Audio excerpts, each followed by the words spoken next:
nunca me había dado tanta vergüenza que me presentaran como hoy día. Muchas gracias por el trabajo de haber hecho esa búsqueda de información. Es un honor estar aquí. Estoy muy feliz de venir primero a la Universidad de la Frontera, una universidad a la que le tengo mucho cariño, venir también a Temuco, que es una ciudad que quiero mucho también, y por supuesto estar aquí con mi querido amigo Manuel, a quien quiero y admiro profundamente como investigador y como académico, y quien tuvo la gentileza de invitarme el día de hoy a exponer sobre una de mis principales líneas de investigación, que es la salud de personas migrantes internacionales. No sabía cuántos proyectos tenía, ni cuántos era de investigadora principal ni co-investigadora, así que gracias por la información. Me dijeron que preparara una presentación de alrededor de unos 45 o 50 minutos, quizás me demore un poco más porque tiendo a entusiasmarme y apasionarme con el tema, espero que sea ese el tiempo. Me voy a poner un cronómetro que me avise a los 45 minutos, en este momento. Adelante, bienvenidos. Y por supuesto, muchas gracias por estar aquí, por interesarse en esta presentación y por el debate que espero que se genere a continuación de esta exposición. Bien, entonces el título de la presentación, consensuada con Manuel, es Salud de personas migrantes en Chile, evidencia, avances y desafíos. Este tema de investigación lo trabajo de manera ininterrumpida desde el año 2008.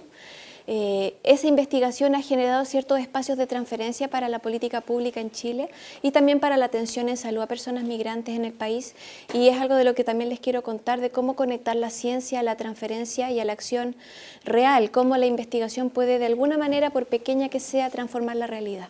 Ese es uno de los esfuerzos que hacemos en nuestro programa de investigación. ¿Ya? Entonces los contenidos son, que espero que vayan viendo bien, algunos conceptos generales que tenemos que revisar para empezar a hablar de este tema. Luego, estadísticas generales de migrantes y cuáles son los principales cambios de los flujos migratorios en la actualidad.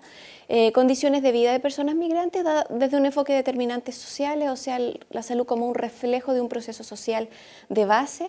Por lo tanto, mirar las condiciones de vida o socioeconómicas de las personas migrantes es relevante para ver cómo esto impacta en su salud.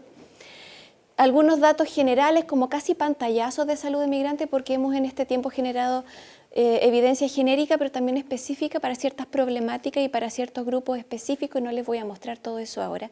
No es posible en estos minutos, sino que solamente algunas ideas de lo que es más importante o de lo más grueso, y si luego hay interés específico en algo, me avisan y profundizamos en la instancia de pregunta y comentario. Y por último, algunos desafíos pendientes en la materia para nuestro país y sobre todo para la generación de investigación en este tema. Para empezar entonces, la definición de persona migrante internacional. Naciones Unidas propone un marco general de movilidad humana, que es una definición conceptual amplia que dice que las personas, el ser humano desde que existe en esta tierra se desplaza físicamente. Y es un hecho de la causa que poder desplazarse ha garantizado que podamos sobrevivir como especie. Reconociendo las distintas crisis naturales que hemos enfrentado, que sigamos en esta tierra, se ha logrado en buena parte porque nos podemos desplazar. El enfoque de movilidad humana entonces reconoce eso como un supuesto esencial de la existencia del ser humano, y al mismo tiempo genera ciertas categorías de movilidad humana para diferenciar aquel, por ejemplo, que se moviliza por turismo, por viajes cortos, por trabajo, de aquel que se desplaza internamente en su propio país, un migrante interno, o aquel que se desplaza atravesando frontera con intención de asentamiento en otro lugar, que es la definición clásica de migrante internacional. No existe una única definición de migrante internacional. Aquí les presento 4 definiciones generales de distintos organismos internacionales bastante competentes cada uno en su materia. Entonces, para simplemente demostrarles que no hay una sola forma de conceptualizar al migrante internacional, nosotros trabajamos desde el marco de movilidad humana y decimos que el migrante internacional, independiente de estas categorías específicas de definición, tiene 2 elementos esenciales compartidos. Uno es que atraviesa frontera política a otro país, y 2 es que tiene intención de asentamiento. Con esas 2 categorías presentes, entonces nosotros lo definimos como migrante internacional. Pero por supuesto que hay una gran discusión respecto de la definición ya dada cuenta por esta diapositiva. ¿Qué ha pasado con la migración en el mundo? Si uno conociera, y esto yo lo vi en un curso que tomé estando en mi programa doctoral en Inglaterra, si uno revisara 200 años de migración internacional en el mundo, existe un movimiento de variabilidad así, como casi una cosa estacional. Cada cierto tiempo, cada ciertos años, la migración aumenta en el mundo y luego cada cierto tiempo viene una bajada. Hay cierto rango de movimiento, tomando un par de siglos como observación. Pero si tomamos periodos más cortos, puede ser que estemos mirando un periodo que tienda a la alza o un periodo de 15 a 20 años que tienda a la baja. ¿Ya? Y eso es lo que pueden ver ustedes con estos datos que les presento aquí. Da la sensación de que está en aumento la migración, estamos en un periodo de alza. Y eso responde también a procesos sociales globales, como son crisis económicas, como la del 2007, que genera un aumento, movimientos de Europa hacia el continente americano, por ejemplo, movimientos de África hacia el hemisferio norte, movimiento intrarregional sur-sur, que es el particular que tenemos en nuestra región, entre otros. ¿Ya? México sigue siendo, por ejemplo, de manera icónica, el principal país de tránsito del mundo. El mayor movimiento de personas en el mundo de tránsito, atravesando para llegar a otro lugar que es Estados Unidos o Canadá, es México. Entonces, si uno quiere investigar sobre personas de tránsito, México es lejos el mejor lugar para hacerlo. ¿Ya? Entonces, ¿qué pasa a nivel mundial? Vemos una tendencia de aumento y la tendencia de aumento además no está marcadamente visible en Latinoamérica o en Sudamérica. Vean ustedes que las principales están en Asia, en Europa y en América del Norte. Por aquí estamos nosotros con, en términos relativos, bastante menos que otros continentes. Pero aún así, la experiencia subjetiva en algunos países particulares puede ser como hay mucho migrante o hay poco migrante, etcétera, con la vivencia específica individual. Pero esta es la dinámica mundial. Comparándonos con países OECD, aquí está Chile, con su porcentaje en torno a un 5 hasta un 6,5% se ha estimado de acuerdo a proyecciones del último censo y datos del Departamento de Extranjería y Migración que en la actualidad no están disponibles como documento oficial, sino que son cifras que obtenemos a través de los medios de prensa. Con ese porcentaje, en torno a un 4 a 5%, estamos en esta posición respecto del resto de los países OECD. Se fijan que no somos ni top 10 ni top 20 en términos del porcentaje de personas o la cantidad de personas migrantes internacionales que tenemos. Eso es importante tenerlo en consideración con respecto a cómo nos comparamos con otros países. ¿Respecto de qué? De la sensación particular o individual de si hay muchos o hay pocos, que es algo que se discute harto en la actualidad. ¿Estamos o no siendo invadidos? Es una de las cosas que se conversa. Otra cosa importante de lo conceptual es decirles que el ser migrante internacional no es un estatus fijo. ¿Alguno de ustedes ha vivido en otro país a la fecha? ¿Podría levantar la mano para saber? 1, 2, 3, 4, 5, 6, 7, 8. Somos minoría en la sala, pero aquellos que hemos vivido en otro país sabemos que uno no se siente igual cuando llega a cuando se va.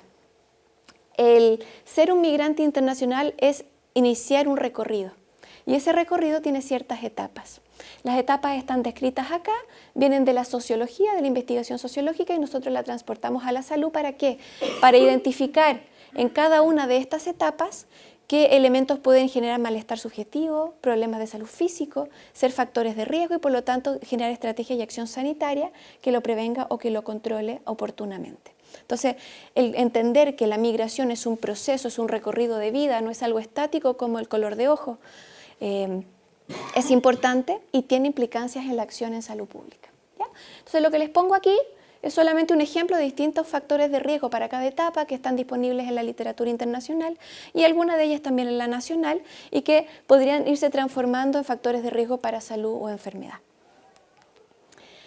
Otro punto de vista, mi intención no es que lean todo esto, ya es solamente una imagen visual para ustedes, después vamos a ir un poquito más en profundidad. Lo que les estoy mostrando aquí a partir de una revisión sistemática de literatura que hice hace unos 10 años atrás, así que está un poquito anticuada, lo acepto, es que podemos encontrar factores de riesgo relevantes para salud o para enfermedad o para malestar o bienestar en general, que tiene que ver con el periodo premigratorio, el tránsito y la llegada y asentamiento. Incluso mirando a segundas y terceras generaciones, de acuerdo a la literatura científica. ¿Ya? Por lo tanto, tenemos dimensiones de tipo individual, nuclear, familiar y social más amplia que pueden ir impactando como capas de cebolla o como una ola que va creciendo, si ustedes quieren, en el proceso y en el recorrido de la persona que migra, incluyendo las generaciones futuras. Entonces, un niño que nace en contexto migratorio, incluso si es reconocido como chileno, trae de sus padres un recorrido de vida distinto, particular a aquel niño que nace de padres chilenos que no han tenido esta experiencia. Puede ser que de aquí a 20 años niños que están naciendo en Chile presenten problemáticas de salud en diferente característica o en distinta magnitud que hoy no estamos viendo porque no estamos atendiendo aún las implicancias de esto a largo plazo. Entonces es algo que hay que tener en consideración y estudios de países que llevan más tiempo en esto lo han documentado. La mayoría de la evidencia, por supuesto, que está centrada acá, po.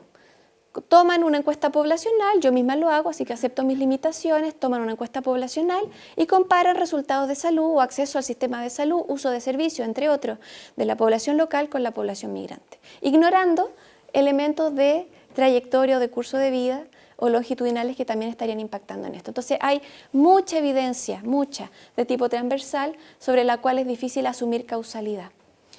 Pero que ciertamente aportan al menos a identificación de brechas para efectos de acción en salud pública. ¿Vamos bien hasta aquí? Sí, ya. Otro elemento importante, ya les decía yo, es el de determinación social de la salud. Yo me imagino que conocen o el concepto o el modelo de determinantes sociales.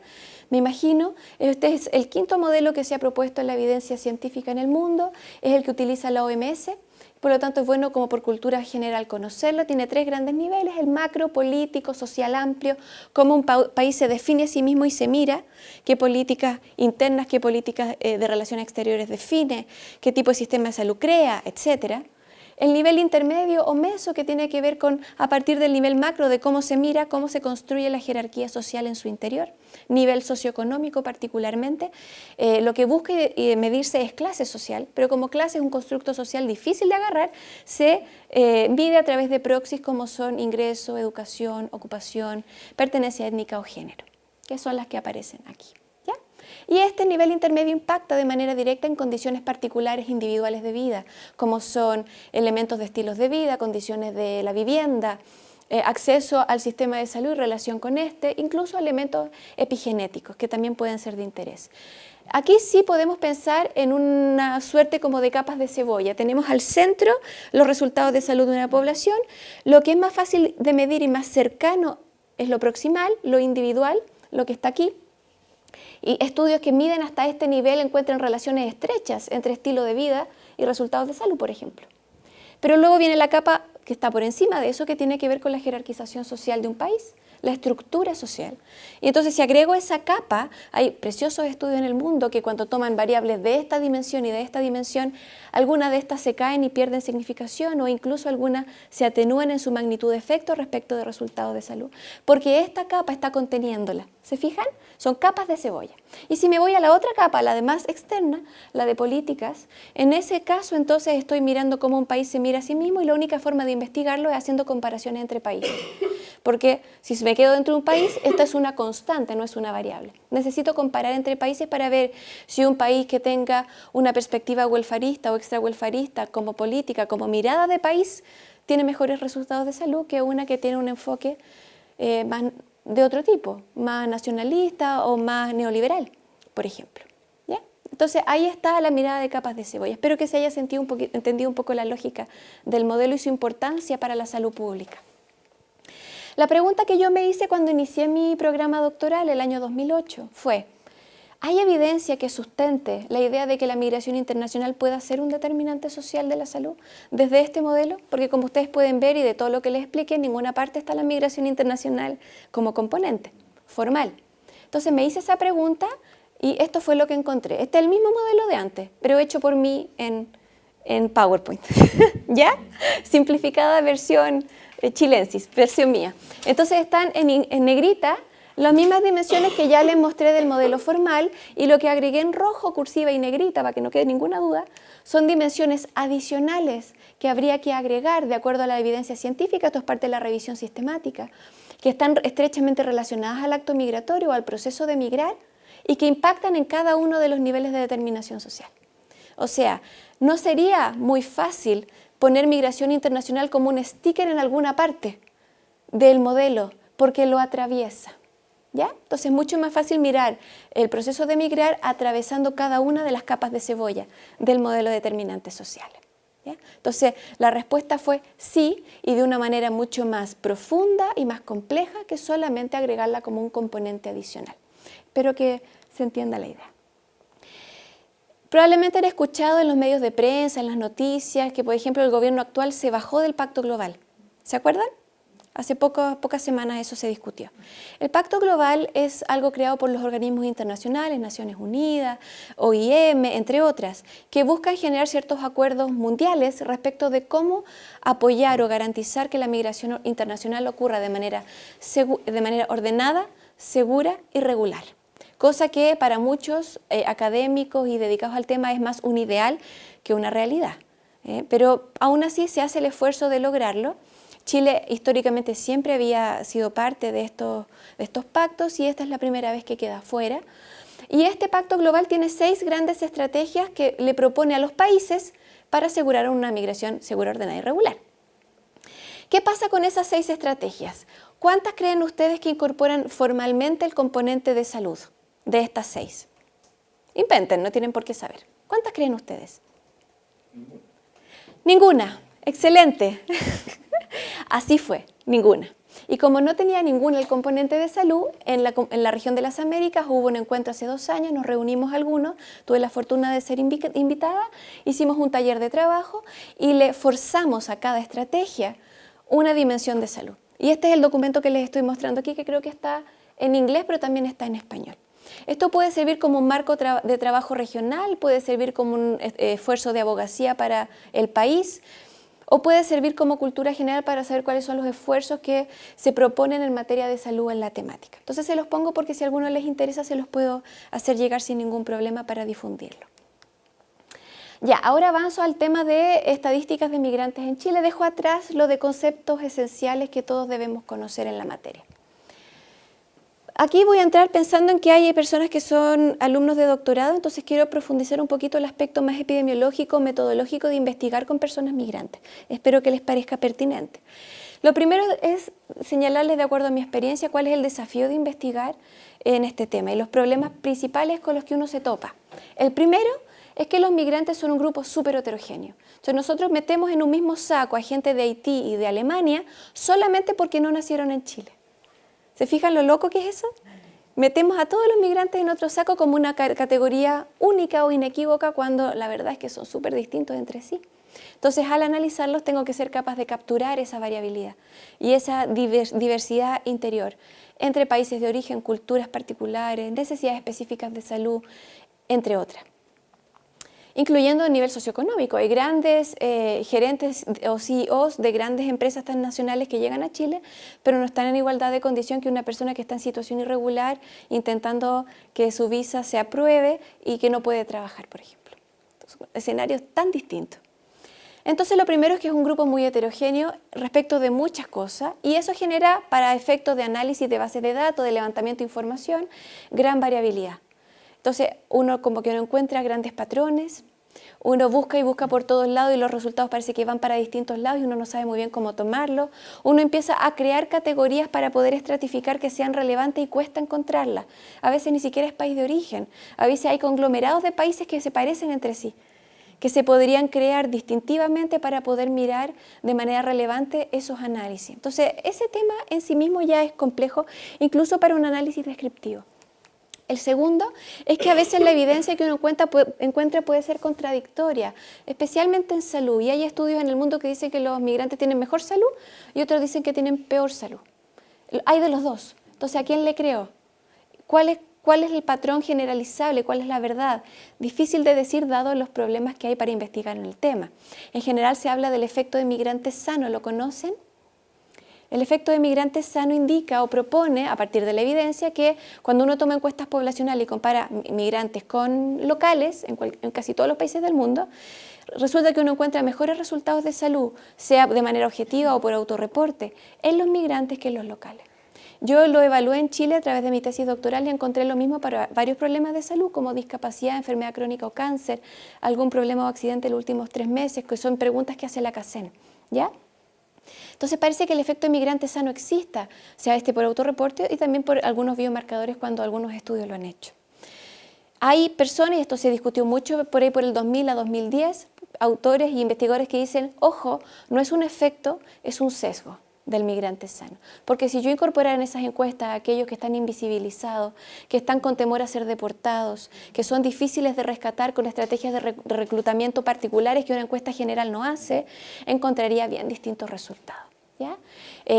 Otro ejemplo similar a este, el efecto del salmón, no sé si lo habrán escuchado alguna vez, en resultados de investigación de estadísticas de mortalidad, cuando se compara mortalidad migrantes con locales, parece que los migrantes no se murieran. Y se le llama efecto del salmón porque lo que finalmente ocurre cuando se han hecho estudios a continuación de eso cualitativos, por ejemplo, es que algunos migrantes regresan a sus países de origen a morir. Y entonces la estadística nacional desaparecen y pareciera que no se mueren nunca, pero es que lo que pasa es que se pierde el dato para la estadística. Entonces se fijan la complejidad de investigar sobre migración sin meterse en el fenómeno desde lo socioantropológico o lo cultural. Bienvenido. Entonces eso hace que el análisis causal, la generalización de resultados sea complicada. Lo otro es que incorpora fenómenos sociales complejos y estrechamente interrelacionados, como son elementos de derechos humanos, relaciones entre países, jerarquización internacional del trabajo, discriminación y abuso, pobreza en países, conflictos civiles, aislamiento, entre otros. Y estos fenómenos sociales que ya son complejos en sí mismos, además están relacionados entre sí. Habitualmente el que viene de un país de menor ingreso, que presenta una historia de mayor pobreza absoluta, por ejemplo, migra a Chile y además tiene una pertenencia étnica particular, es más discriminado, encuentra menos trabajo, gana menos lucas y así sucesivamente. Y eso genera entonces a la hora de hacer modelos de regresión o análisis estructurales, bastante dificultades sobre cómo generar aislamiento de variables específicas para poder evaluar de qué manera más legítima se relacionan entre sí. Es difícil. Y además genera entonces, al menos en epidemiología y en economía de la salud, se trabaja con el concepto de endogenicidad, que no es más que la correlación entre las covariables de mi modelo y el error. ¿Ya? Además son invisibilizados en bases de datos, en registro habitual, en encuestas y en procesos de decisión política o pública. Por lo tanto, hay limitadas fuentes de información para investigar sobre ellos. Este es un resumen de las principales cosas que hemos encontrado y por último, muchos de los resultados de investigación en el mundo tienden a ser o de corte transversal cuando son cuantitativos y meramente descriptivos, poco estudio explicativo y además muchos de naturaleza cualitativa para comprender la realidad, la subjetividad, la experiencia, pero cómo hacemos eso generalizable a otras realidades, es difícil. Bien. Algunas consideraciones ahora más bioéticas de investigar con esta población, y esta es como la última más metodológica, pero puede ser de interés para ustedes si llegan a trabajar con esta población en investigación o en alguna similar, es que hay varias capas de vulnerabilidad a explorar y a entender y a atender cuando uno trabaja con personas migrantes internacionales. Esto la bioeticista española Florencia Luna lo presenta de manera magistral y ella dice, no podemos trabajar con categorías rígidas, no todas las mujeres son igualmente vulnerables, no todas las personas con nivel socioeconómico bajo lo experimentan de la misma manera, etc. Por lo tanto, en vez de hablar de categorías rígidas de vulnerabilidad, debemos hablar de y cuestionar capas de vulnerabilidad que se van superponiendo para cada contexto particular. Desde esa mirada hay una serie de elementos para el proceso migratorio en sí mismo que hay que atender, que no se los voy a leer ahora, pero que hay que mirar y cuestionar para ver si correspondería para cada estudio específico incorporarlo como capa de vulnerabilidad.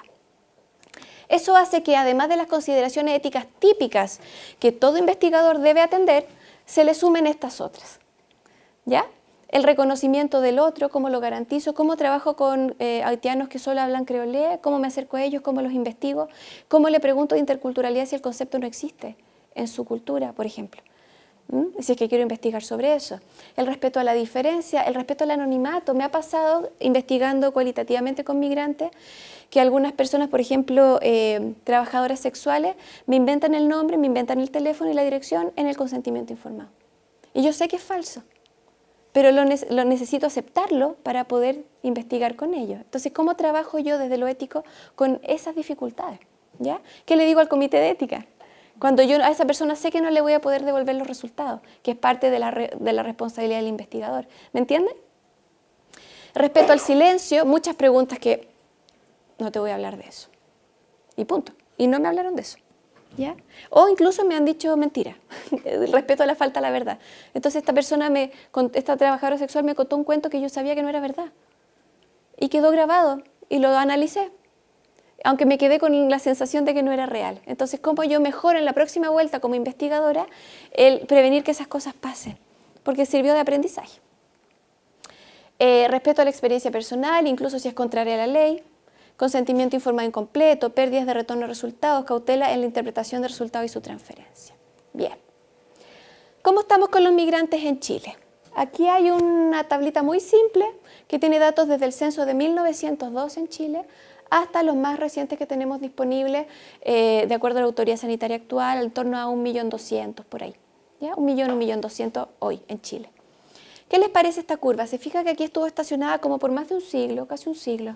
Y de repente, hace unos 20 años atrás, como que vino un aumento exponencial, casi vertical, del aumento absoluto de personas migrantes en nuestro país. ¿Sí? Entonces, hay personas que cuando hago esta presentación les muestro esto y me dicen, ¡oh, son demasiados! ¿Verdad? Porque el aumento en periodo de tiempo es súper acelerado. Eso es cierto. Ahora, pero comparémoslo con la población total chilena para cada periodo de tiempo. Veámoslo no en términos absolutos, sino que relativos. Ahí está la curva. Y aquí está la población local. Entonces, es importante trabajar con valores absolutos, pero también con valores relativos para darle referencia a aquellos resultados que encontramos absolutos. Esto de acuerdo al último censo abreviado, que tiene hartas limitaciones, por eso no la trabajamos nosotros mucho en investigación. ¿Cuáles son los principales países de origen de estas personas? La mayoría siguen siendo obviamente latinoamericanos. Antiguamente era siempre Perú número 1, sigue siéndolo, sigue ganando, pero luego venía habitualmente Argentina, Ecuador, y estos han pasado para atrás y han aumentado Venezuela, Argentina, todos estaban de antes, y Haití, que pasó a sexto lugar si no me equivoco. ¿Ya? Esta es una estadística disponible por el INE. Entonces, hay cambios importantes. Ahora, no son la mayoría haitianos, que es otro de los fenómenos que también uno escucha en la calle o conversando con las personas. ¿Ya? Están en sexto lugar. Este es un análisis espacial que hicimos de dónde están los migrantes en Chile, particularmente los más vulnerables. Y ustedes pueden ver, tomando los últimos 3 censos, donde se puede hacer análisis de base comunal, porque el último no lo permite realmente, podemos ver que en realidad desde los años 90 había migrantes en todo Chile. ¿Se fijan que no hay ningún casillerito blanco en el mapa?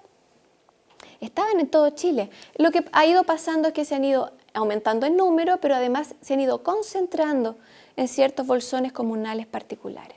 Entonces, la experiencia de, comillas, invasión de personas migrantes, por decirlo como uno lo puede escuchar a veces conversando con familiares o amigos, la experiencia específica puede ser muy distinta ahí, que está como rojito oscuro, a cómo es aquí, por ejemplo, a cómo es en el resto del país.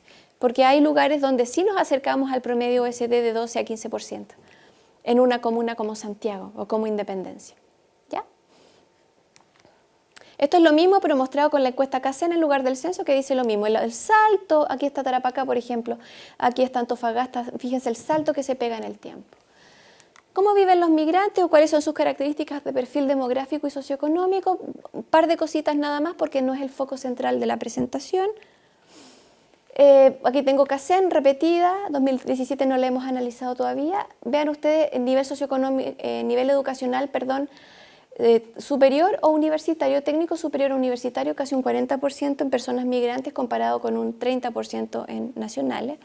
Esto ocurre habitualmente cuando un país entra en crisis de cualquier tipo. Las primeras personas en migrar son aquellas que tienen las capacidades financieras y educacionales para hacerlo. Eso se conoce como la fuga de cerebro, el brain drain. Y se ha visto en todo el mundo. Personas africanas que migran, las primeras son aquellas que tienen alto nivel educacional y capacidad y encuentran un trabajo y migran con un trabajo asegurado. Después viene la llegada de personas de menor nivel educacional o con mayores necesidades. Entonces, por ejemplo, este salto importante en los últimos años, personas venezolanas, colombianas, incluso haitianas, de nivel socioeconómico, incluso educacional alto. Tengo colegas médicos que son haitianos y que tienen magíster y están pensando en hacer un doctorado. Y uno, si los viera en la calle, no lo imaginaría porque responde más bien a los prejuicios de uno que a la realidad de vida de ellos. ¿Ya? Pero es habitual encontrar, cuando hay cambios de flujo migratorio, que los primeros que migren, a menos que sea un éxodo masivo por un conflicto civil profundo, armado o algo así, que salgan primero aquellos que pueden hacerlo rápido, como son aquellos de nivel socioeconómico más alto. Ya. ¿Qué pasa con algunos datos de protección social? Por ejemplo, pobreza multidimensional, 23% de inmigrantes con pobreza multidimensional comparado con un 20% en población chilena. Ahora, ¿qué esperamos? ¿Que los inmigrantes no tengan ninguna pobreza o que estén al menos cercanos a los chilenos? Esa es una discusión interesante, ¿no? Porque que un 20%, casi 20% de chilenos estén viviendo en pobreza multidimensional es súper preocupante, es 1 de cada 5. ¿verdad? Ahora es casi 1 de cada 4 en migrantes, es un poquito más alto, pero en ambos casos es completamente ilegítimo y algo que deberíamos atender con urgencia. ¿Conocen el concepto de pobreza multidimensional que la CACEN incorporó desde el año 2011, si no me falla la memoria? Es un índice que considera 12 dimensiones que incluyen elementos educacionales, de acceso a salud, de vivienda, creo que son esos 3, y cada uno de ellos tiene 4 dimensiones, entonces se suman, y entonces va de 0 a 12, y se considera pobre si hay 4 o más, si no me equivoco, ¿ya? Y ahí entonces se crea la construcción de la dimensión. Entonces, de las 12 dimensiones, si alguna persona tiene 4 o más presentes, se considera como pobre multidimensional. Y esto se compara con pobreza absoluta, por ejemplo, cuál es el ingreso total del hogar monetario, y se compara también con pobreza relativa, que tiene que ver con qué posición del quintil de ingreso o del decil de ingreso yo estoy como familia respecto del total nacional. Que esos son indicadores de desigualdad de ingreso absoluta y relativa. Hacinamiento crítico, es bien preocupante, casi un 6% en inmigrantes comparado con menos de un 1% en chilenos. Niños de 0 a 14 años sin previsión de salud. Chile, un país icónico en la protección de la salud de los niños. En Chile, ¿cierto?, es una de las grandes cosas, la pediatría en los años 20, en salud pública fue el estandarte, el plan de inmunizaciones, la protección a la desnutrición. En esa época nos generó indicadores de salud pública de los cuales nos hemos sentido orgullosos por muchas décadas. En ese escenario, un 26% de niños de 0 a 14 años migrantes no tienen ningún tipo de previsión, versus un 1,6% chilenos, en condición de chileno. Y ojo que de este 1,6 habría que preguntarse cuántos de ellos son niños chilenos, pero que nacieron de padres migrantes, también. O sea, ahí hay una suciedad de estadística del dato. Tasa de no atención ante un problema de salud, un 11% en migrantes versus la mitad en chilenos. Ahora ustedes podrían decir, pero Báltica, efecto migrante sano, quizás consultan menos porque no tienen tantos problemas. Podría ser. Y este dato, podría ser, pero dice tasa de no atención ante un problema de salud, ¿ya? Entonces esto es inequidad horizontal, a igual necesidad, diferencia de acceso.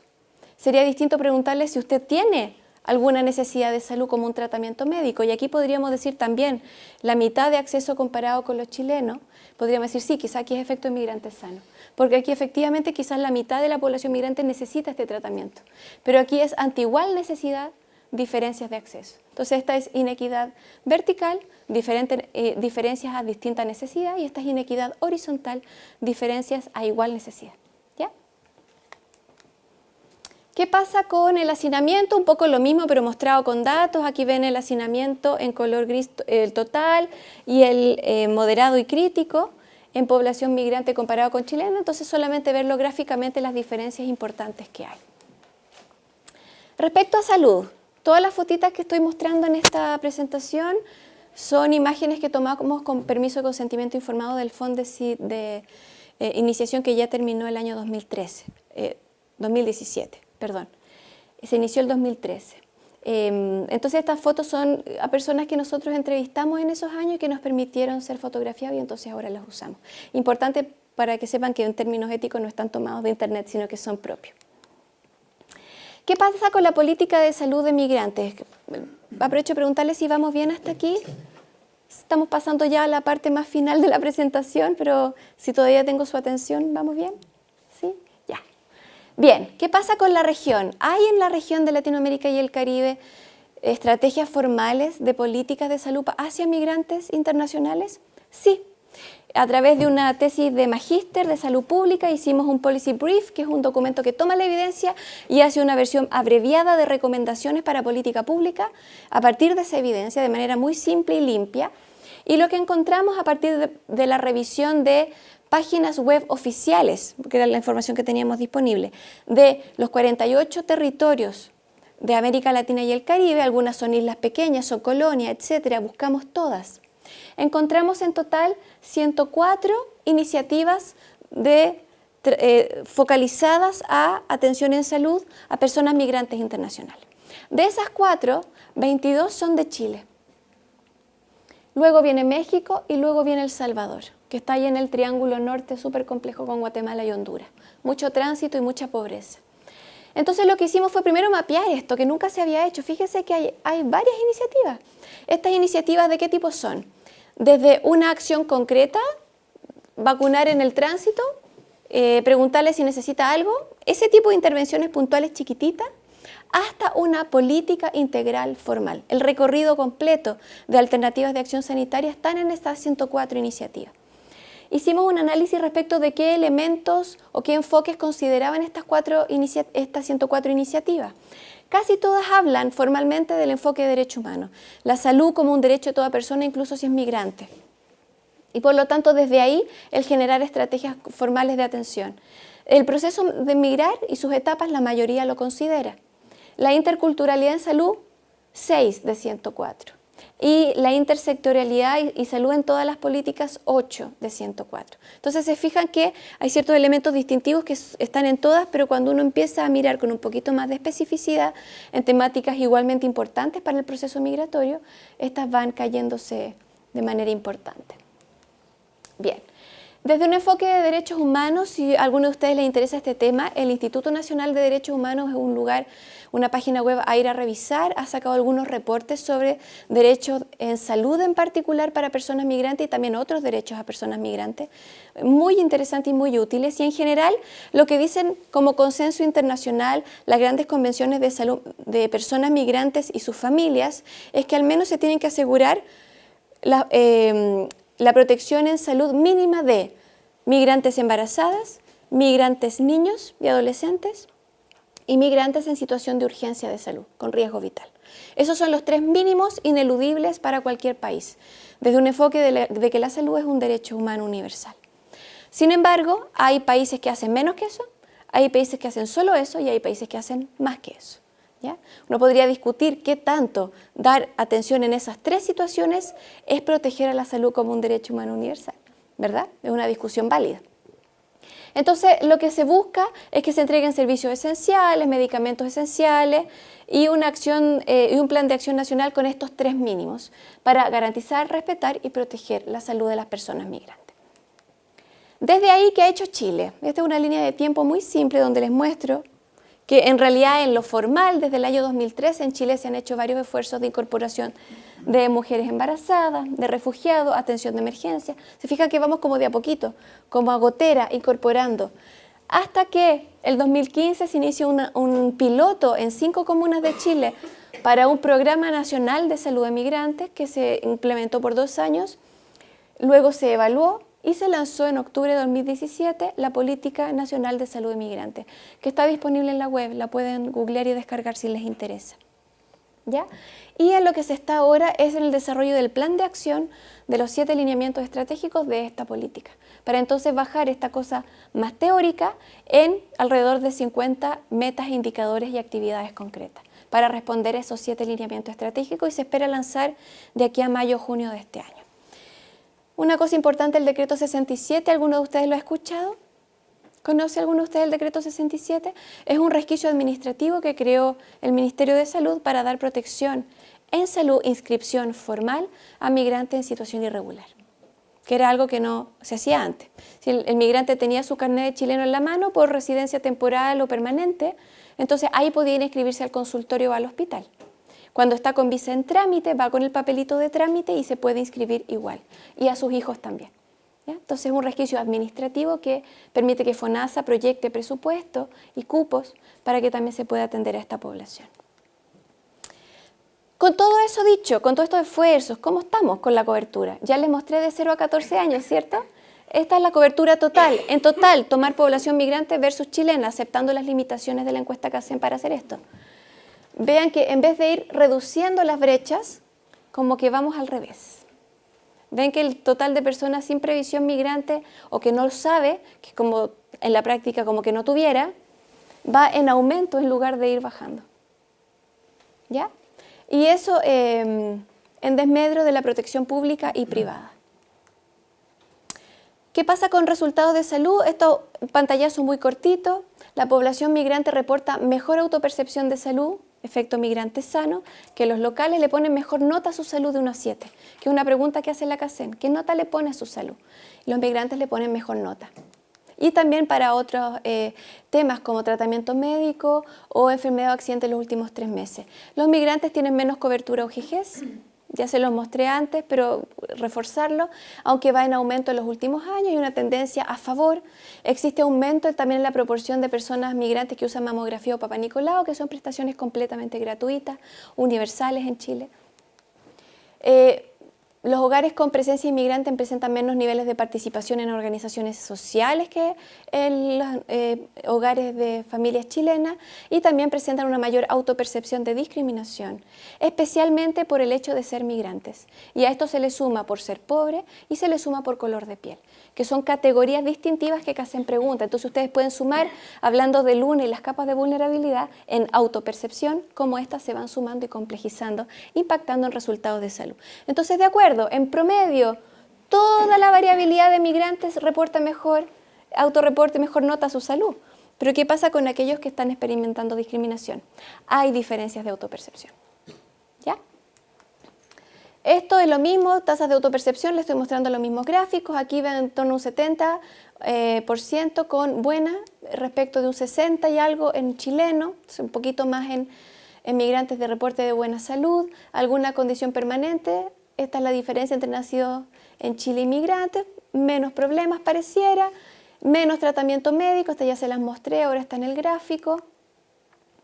Y aquí lo que les quiero hablar es discutir o cuestionar el efecto de migrantes sanos. Esto es solamente para efectos investigativos. Esta es casi en 2006, en mi tesis doctoral, una sola fotito de eso. Es antiguo, eso es lo que les quiero decir, pero es útil para lo que les quiero ejemplificar. Aquí está alguna discapacidad y alguna condición crónica o cáncer en el último año, autorreporte. El total de inmigrantes en ambos casos reporta menos en promedio que la población chilena, ¿cierto? Como autorreporte de prevalencia. Sin embargo, cuando yo tomo esta población migrante y desgrano el choclo por nivel socioeconómico, aquí tengo migrantes, esto es por un análisis jerárquico conglomerado, un proceso estadístico al interior de esto. Tomo migrantes de bajo nivel socioeconómico, construido a partir de varios indicadores socioeconómicos, medio y alto, y sigo encontrando diferencias estadísticas de efecto migrante sano en estas dos categorías, pero aquí los intervalos de confianza se me cruzan completamente. ¿Ya? O sea, el efecto de migrante sano puede ser que exista en promedio, pero cuando yo ajusto por nivel socioeconómico puede desaparecer. ¿Qué es lo interesante de esto? Cuando yo miro qué perfil demográfico tiene este grupo, luego del análisis jerárquico de conglomerado, este grupo en promedio es 8 años más joven que este y está teniendo resultados de salud similares. Entonces, no solo desaparece como hipótesis el efecto de migrante sano, incluso puede ser que se estén deteriorando más rápido en su salud si están en condiciones de vulnerabilidad social que deberíamos estar revisando. ¿Se entiende?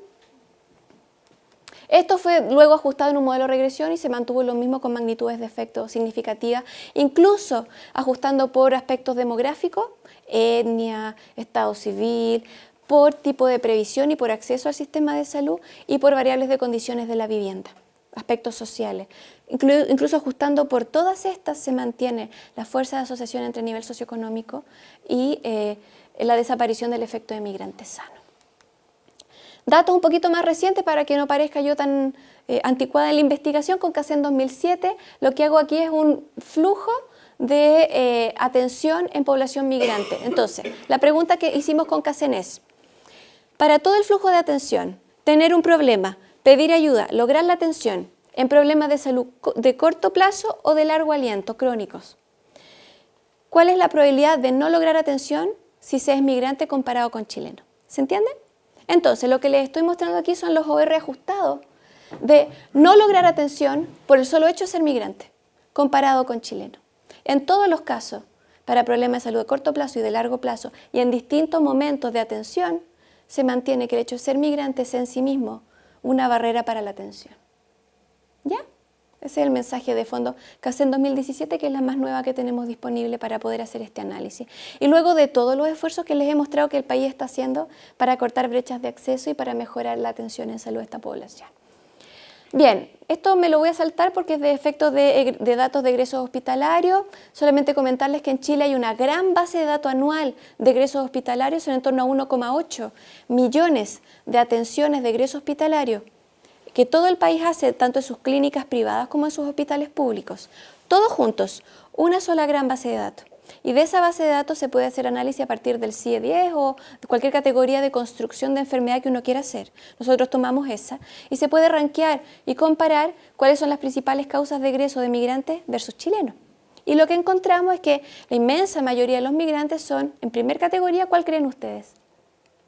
¿Por qué egresan hospitalariamente principalmente los migrantes? ¿Se les ocurre? ¿Sí? Ingresos socio, o sea, el ingreso que tienen para seguir el tratamiento. No, pero ¿por qué crees tú que egresan? ¿Cuál es la causa de egreso hospitalario? Entra a un hospital un migrante. ¿Cuál crees tú que es la principal causa? ¿De enfermedad? ¿Asociar al trabajo? No, podrían ser porque se enmascara con accidentes, pero podría ser, no, no es esa la principal. La principal es embarazo, parto y puerperio, con un 42 a 46% de todos los egresos de los migrantes por año. Y de esas la mayoría son partos naturales o vaginales, que son de menor costo y de menores complicaciones que las cesáreas, que son las que la mayoría de las chilenas tiene, al menos en un 50%. ¿Ya? Y luego vienen otras categorías de análisis que, si ustedes quieren y se interesan, están documentadas en varias publicaciones y reportes. Para ir terminando, todavía no me suena el reloj, pero ya creo, me imagino que están cansados con tanta información. Para ir terminando, ¿cuáles son las grandes problemáticas hoy en Chile en este tema? Registro y monitoreo. ¿Cómo mejoramos los registros en salud para poder hacer mejor investigación? Desde el punto de vista de encuesta poblacional, ¿debería Chile tener una encuesta de salud de migrantes?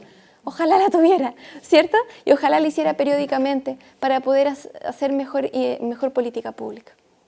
Acortar brechas de acceso, yo creo que ya les mostré de distintas maneras las brechas de acceso al sistema de salud que los migrantes enfrentan en la actualidad, dejando de lado el tema de trato, que es otro gran tema también. Embarazo y parto, ya les dije que es la principal causa de egreso. Infancia y juventud, niños migrantes, un gran tema, hemos hecho algunos estudios específicos en eso, si les interesa se los comento después. Adolescentes migrantes completamente invisibilizados, nadie habla de ellos, nadie les preocupa, nadie se pregunta cómo la están pasando. Salud ocupacional, no hay ningún estudio en la actualidad en Chile de trabajo informal y salud de personas migrantes, por ejemplo. No existe. Si a alguno de ustedes se interesa, sería fantástico que lo hiciera. Enfermedades infecciosas y todo el estigma asociado a esta población migrante, VIH, tuberculosis, malaria, entre otras. Y cómo esto debiera tomarse quizás desde una perspectiva de movilidad humana, incluyendo al migrante, al turista chileno que sale a República Dominicana y vuelve. Y no solo al dominicano que entra como migrante, por ejemplo. Mucho que discutir ahí, mucho que limpiar estigma y discriminación y prejuicio en esa temática. Salud mental, trastornos de estrés postraumático, trastornos del ánimo, formas de cuidado, de atención en salud de tipo intercultural o transcultural, temáticas todavía pendientes en nuestro país. Del encuentro en el box de atención entre persona migrante y profesional de la salud, en particular, a eso yo le llamo encuentro intercultural en salud con población migrante, buen trato y no discriminación, educación a migrantes sobre el sistema de salud, sensibilización y educación a los equipos sobre un encuentro intercultural efectivo, pertinente y de pertenencia para el migrante. Y esto no es solamente mirar al otro con su diferencia cultural, es cómo construir equipos de salud interculturales también. ¿Ya? Entonces, tener la dualidad de la mirada. Facilitadores lingüísticos y mediadores interculturales que se están incorporando. ¿Conocen ustedes la idea de los facilitadores lingüísticos para población haitiana? Existen, ¿verdad? Y lo que se supone que hacen es traducir, pero no solo traducen, también interpretan, también representan, también emiten juicio, también necesitan ser capacitados, etcétera, etcétera. Eso está en desarrollo actualmente desde la autoridad sanitaria, pero por Dios que falta. Transversalizar los programas con pertinencia y pertenencia intercultural. No hacer todo un sistema de salud aparte para los migrantes, sino que cómo los incorporo como en igualdad de trato y de condición a la población local. Y por último, calidad y satisfacción usuaria, de lo cual, por supuesto, no hemos hecho mucho, aparte de algunos estudios puntuales de trato y percepción de discriminación. Esto me lo voy a saltar. Solamente hay ciertas preguntas mínimas que en salud se deberían hacer. Esto siempre lo pongo como una propuesta. Si es que alguno de ustedes trabaja en salud, estos deberían ser los mínimos para mejorar nuestro registro y monitoreo. Y ya para terminar, los invito a conocer algunos documentos que hemos publicado. Este es un libro sobre vulnerabilidad social y salud, publicado el año 2015. Si no me falla la memoria, está completamente disponible en PDF en Internet. Ponen el título en Google y aparece un link directo para descarga completa. Este es el plan de atención inicial que hacemos a migrantes en atención primaria, migrantes en comunas de alta densidad como Santiago. Fuimos a los consultorios y ofrecemos atención gratuita en extensión horaria de 5 a 8 para personas migrantes que lleven menos de un año en Chile y que nunca hayan ido al sistema de salud. Entonces los acercamos, hacemos puente para que formalicen su inscripción, pero además los educamos, levantamos necesidades y derivamos según esas necesidades. Y ahí está el diseño del modelo de atención, las preguntas que hacemos, etc. Este es el libro de Migración Internacional y Salud en Chile, también completamente descargable. Alguien fantástico del equipo hizo este código QR porque yo no sé cómo se hace, pero entiendo que con eso pueden tener acceso directo al libro también en PDF, completo. Y recomendaciones de lecturas para el que le guste este tema. Salió una comisión de The Lancet con UCL, The Health of Migrants, que está buenísimo y vale la pena leerlo. Es una serie de artículos científicos de los grandes de este tema en el mundo y vale la pena leerlo, para tener una actualización en las temáticas y un conocimiento fundamental a los que les guste. Modestamente en Chile, la revista científica del Colegio Médico de Chile, que se llama Cuadernos Médicos Sociales, en diciembre del año pasado sacó un número especial sobre migración y salud. Tiene 17 artículos y también lo pueden descargar completamente para conocer la evidencia nacional. La revista Anales del Instituto de Chile, ahí está mi aviso de tiempo, voy bien. La revista Anales del Instituto de Chile también sacó el año pasado en diciembre un número especial con 6 artículos de cada academia de Chile, la de literatura, la de artes, la de medicina, un documento de posición sobre migración. Y los papers que nosotros tenemos como equipo de investigación también los pueden tener a disposición si les interesa. Ahí está nuestro Facebook y nuestro Twitter y creo que con eso termino. Muchas gracias.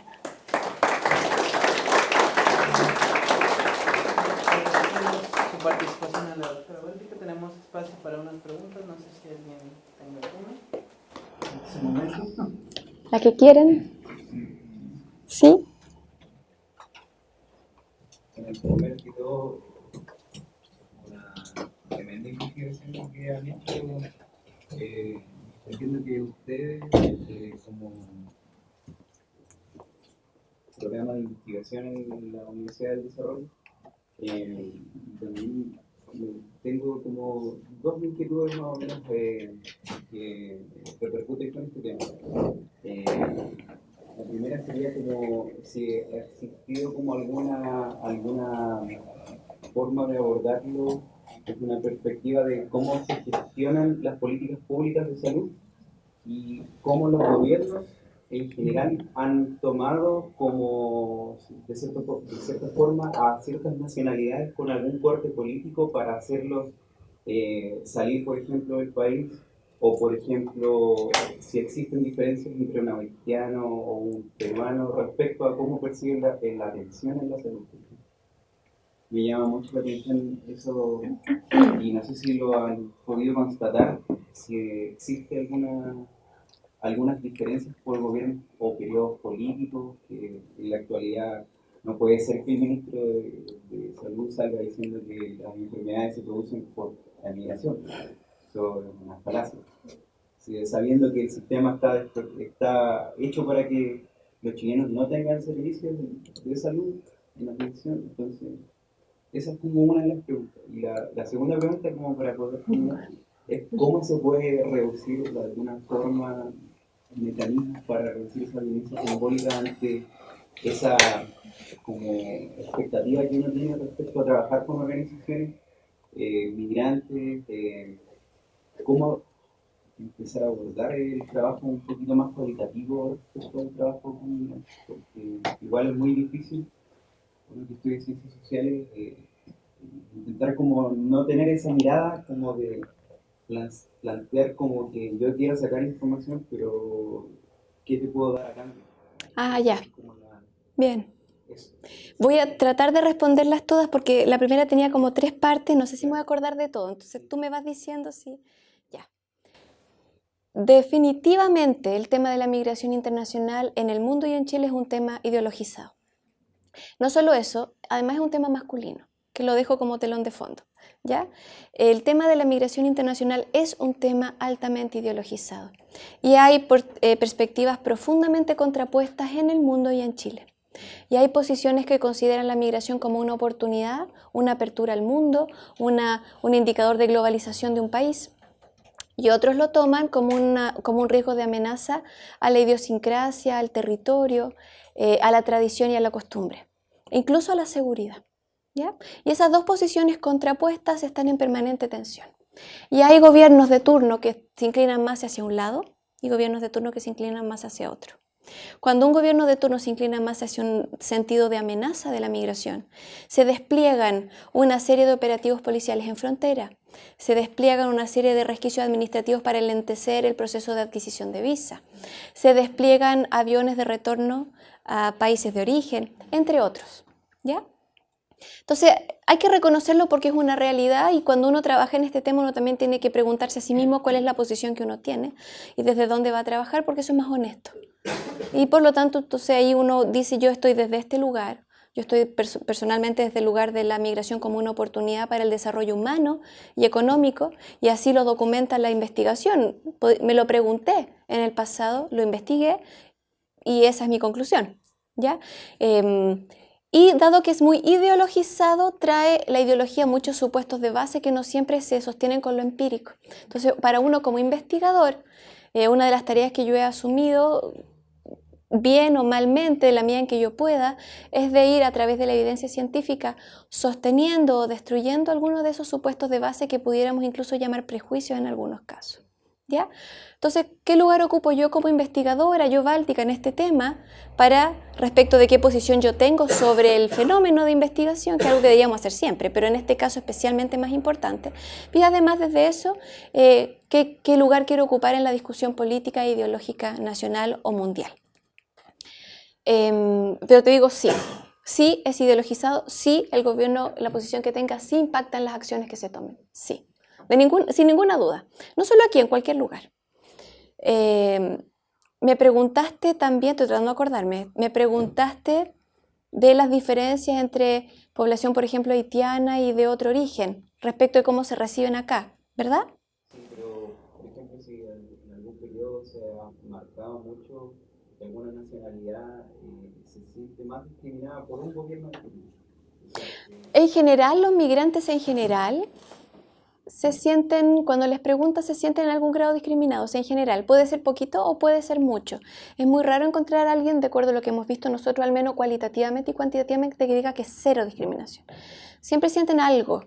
Y yo, habiendo sido migrante latina en Europa, y que terminé mi doctorado y salí a trabajar un postdoctorado y me pagaron el menor sueldo posible, me sentí discriminada. Y eso que yo era altamente calificada, llevaba 10 años haciendo investigación, tenía publicaciones y proyectos en mi expediente, ¿te fijas?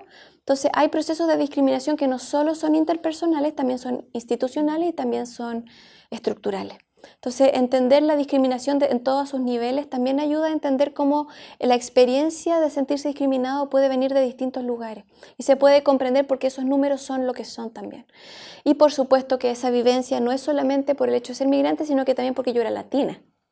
Entonces tenemos que ir incorporando estas capas de vulnerabilidad que yo les hablaba para entenderlas con respecto a la percepción de discriminación.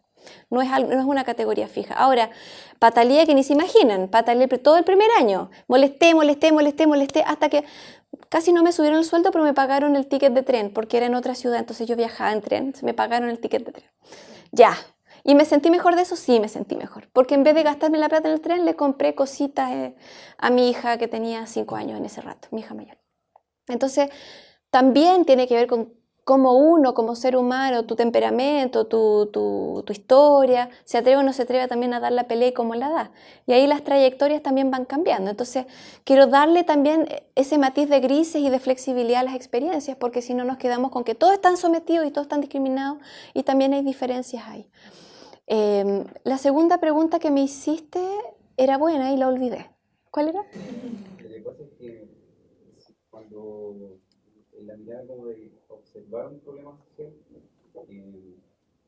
uno uno como investigador tiene una lectura del tema que quiere investigar. Sí.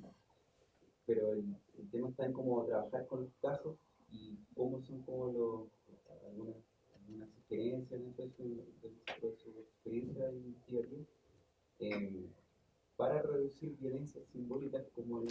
Ah, ya me acordé. Sí, ¿cómo le devuelvo algo al investigado dado que yo obtuve información de él?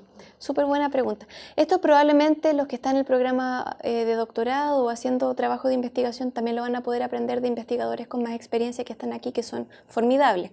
Pero una de las cosas fundamentales es que uno, desde la construcción de aspectos éticos del proyecto, a la pasada por comité de ética, a la devolución de resultados y la auditoría interna, uno tiene que buscar ciertas formas de devolución. Algunas pueden ser monetarias, que no generen coerción, sino que sean adecuadas al esfuerzo, por ejemplo, de transporte o de alimentación, si es que es un día completo, qué sé yo, y las hay de otro tipo. Por ejemplo, nosotros luego de las entrevistas les entregábamos documentos con información del sistema de salud y cómo inscribirse, con teléfonos concretos, con organismos civiles de migrantes de sus países formales para que se pudieran acercar a ellos, para crear redes de apoyo. En caso de que nos contaran de situaciones de violencia doméstica, contactar directamente con organizaciones que trabajan con eso en Chile. Recuerdo, antes de trabajar en migración, entre el 2003 y 2007 trabajé en 3 fondos NIH en la Universidad Católica, donde yo trabajaba antes, y era trabajo de prevención de VIH-Sida con población vulnerable socialmente. Y trabajábamos con mujeres educándolas sobre cómo negociar con sus parejas para el uso de condón. Imagínense el tema. Y resulta que trabajábamos con mujeres de la Granja La Pintana y Puente Alto que son vulnerables socialmente. Y las mujeres nos decían durante las capacitaciones que sus parejas las golpeaban porque bebían en exceso y cuando llegaban completamente alcoholizados, ellas eran violentadas físicamente. Entonces, además del desafío de decirle, bueno, entonces pídale que se ponga condón ahí, ¿verdad? ¿Cuál es la pertinencia de hacer eso? Revisar un poquito esa cosa de la no adherencia en esas lógicas. Pero además de eso era, bueno, ¿y qué hacemos con ella que nos está contando esto? Y lo que hicimos fue crear redes de la comuna para poder hacer derivación inmediata. Y nosotros llamábamos por teléfono y le daban cupo ese mismo día para atención psicológica en la red que hacía protección a mujeres violentadas y hacíamos conexión incluso legal, si la mujer así lo consideraba necesario. Entonces hay responsabilidades como investigador cuando trabajamos con temas delicados. Y estos son algunos ejemplos concretos. O sea, yo debo hacer algo con esa información que me entrega, sobre todo si la persona me pide ayuda. Y yo lo tengo que tener ojalá planificado de antes para que no me pille con las manos vacías. Puede ser entrega de información, puede ser plata, puede ser derivar. Gracias por tus preguntas.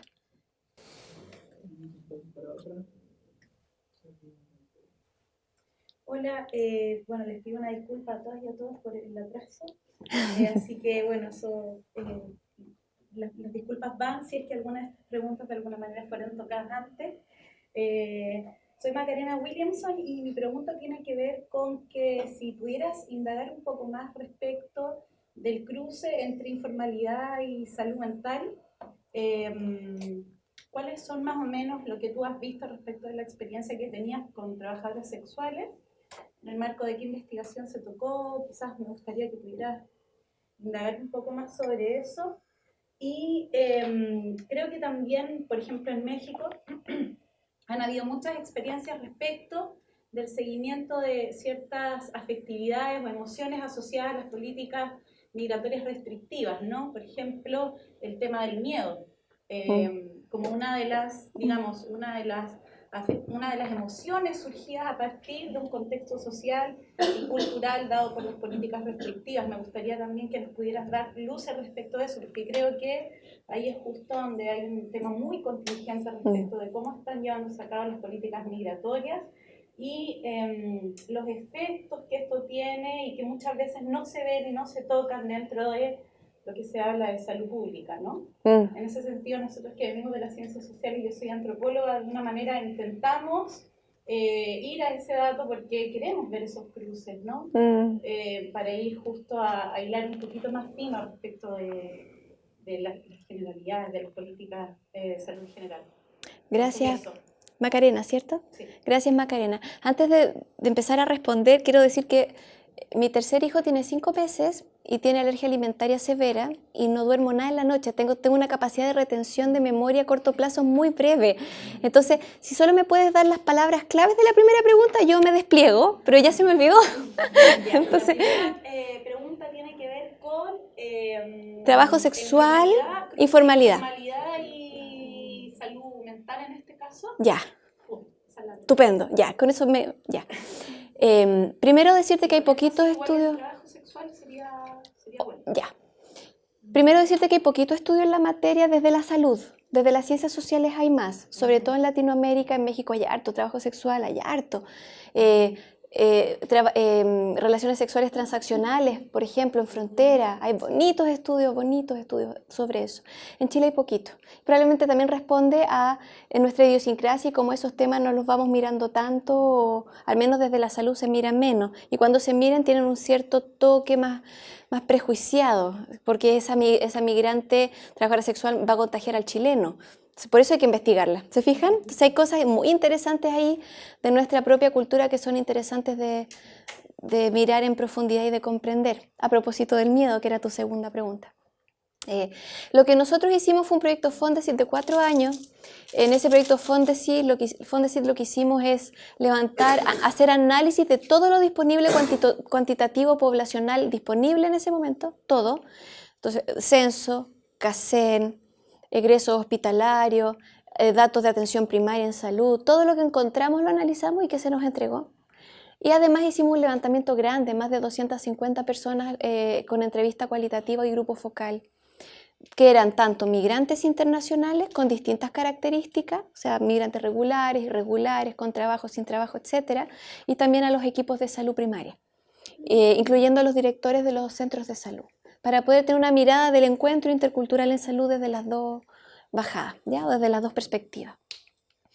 En el marco de ese estudio entrevistamos a bastantes personas migrantes en situación irregular y esas personas en su mayoría tenían trabajo informal. O sea, hay una estrecha relación entre estatus legal y tipo de trabajo al cual pueden acceder. El tipo de trabajo informal al que pueden acceder es súper variable. Encontramos personas que nos decían que iban a una plaza y todas las mañanas a las 7 de la mañana se paraba un patrón y decía necesito 5 obreros y habían 200 migrantes. Y levantaba la mano y el tuntún aceptaba 5 y el resto se quedaba sin pega para el día y les pagaban por el día. Ese es un tipo de trabajo informal. Hemos tenido historias de personas, de equipos de salud, por ejemplo, me acuerdo particularmente en Antofagasta, que nos contaban, llegan al hospital o acá al mismo consultorio, nos tiran de una camioneta a un migrante que se le voló la nariz, trabajando en la construcción, trabajo informal, pago del día, salen corriendo y nosotros aquí en atención primaria tenemos que atender a esa persona y llevarla a la urgencia porque además encima la dejan en atención primaria, que no es donde se le puede dar solución a ese problema grave de accidente. Entonces están pasando cosas muy preocupantes, no hay ningún estudio formal en la materia, estrecha relación entre estatus legal e informalidad. Dentro de la informalidad hay un abanico de alternativas de informalidad que no estamos investigando. La relación, mi hipótesis es que hay una estrecha relación entre informalidad y accidentes. Trabajo informal sin protección segura, sin garantías de AFP o de protección social, sin garantías a priori de que la persona que lo emplea le garantice que si pasa algo al menos lo va a llevar al hospital. Ni siquiera eso a veces ocurre. Y lo último es contarte que yo he escuchado de segunda fuente, esto no es del estudio, lo que te conté hasta aquí es del estudio, de otra fuente he escuchado de casos de personas informales que están en situación ya más real de neoesclavitud, o sea, trabajar para techo y comida, sin pago asociado. Entonces, por eso te digo que el abanico de la informalidad es enorme y hace falta un buen estudio sobre eso. No tengo más información porque no fue el foco de estudio, entonces estos son como hallazgos adicionales que están en el margen, no fue nuestro foco. Así que no te puedo contar mucho más de eso. Las trabajadoras sexuales todas en general con mucha dificultad a hablar sobre lo que hacen y por qué lo hacen y las condiciones. Mujeres que han experimentado sexo transaccional, por ejemplo, en el tránsito, no les gusta hablar de eso, es difícil entrar ahí cuando ya están aquí. Quizá hay que hacer estudios que sean acompañando en el tránsito, quizás, para poder hacerlo más real y comprender realmente lo que están viviendo. Y con mucha sensación de amenaza, de que si te cuento mi historia me vas a deportar, le vas a decir a la policía, me van a subir a ese avión. Entonces el trabajo de aproximarse a estas personas es súper delicado. Eso es lo que te puedo contestar, disculpando la limitación de que no tengo más real, porque podría ponerme ya a especular, pero no quiero hacerlo. Esto es lo que tengo para contarte sobre eso ahora. Respecto a la situación de miedo, yo creo que el miedo es la emoción que está a la base de la posición de la migración como una amenaza, que es lo que habíamos conversado recién a partir de la otra pregunta. Entonces yo siento al otro como una amenaza, al otro en general, cuando creo que me puede hacer daño. Entonces se me activan las suprarrenales, se me activa el mecanismo fisiológico del miedo y del estrés frente a un otro que yo alienizo y que yo considero distinto a mí.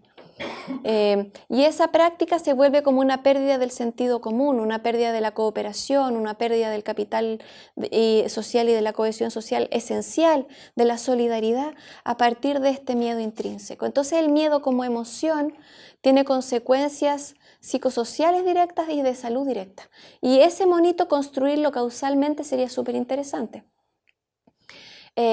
A nivel interpersonal, pero también a nivel institucional o estructural. O sea, si yo les digo que la discriminación tiene distintos niveles, al menos 3.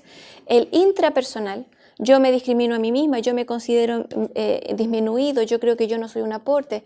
El interpersonal y el institucional, como los 3 clásicos de la teorías de discriminación o de los modelos que existen, pues lo mismo con respecto al miedo, ¿verdad? Entonces, si yo creo que yo llego a un lugar donde a priori voy a ser amenazado o la gente me va a tratar con miedo, por supuesto que la forma en la que abordo al otro es diferente.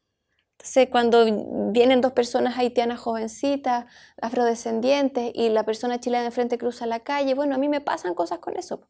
Me pongo en el lugar del haitiano, ¿ya? Por supuesto que le pasan cosas con eso, aunque no lo diga o no tenga con quién conversarlo. Entonces el miedo actúa como una espada doble, el miedo desde quien lo vive, pero el miedo desde quien lo percibe del otro. Y eso yo creo que es algo que sería muy interesante mirar. Yo creo que el miedo es un elemento que está a la base. Podríamos decir como contraposición el amor, como otra emoción que se proyecta como solidaridad, así como el miedo se proyecta en amenaza, a la seguridad personal o nacional, el amor se proyecta como solidaridad, reciprocidad y unión.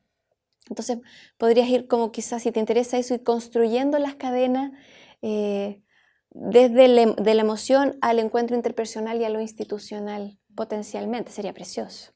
En el equipo somos 12 personas de 9 profesiones distintas.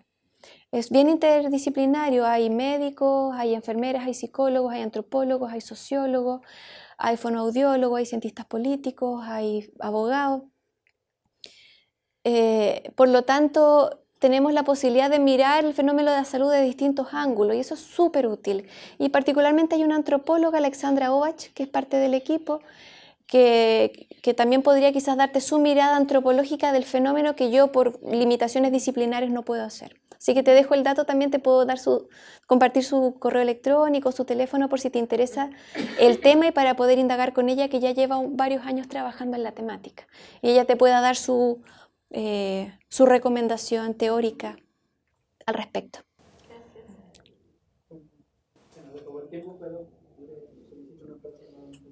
Muchas gracias.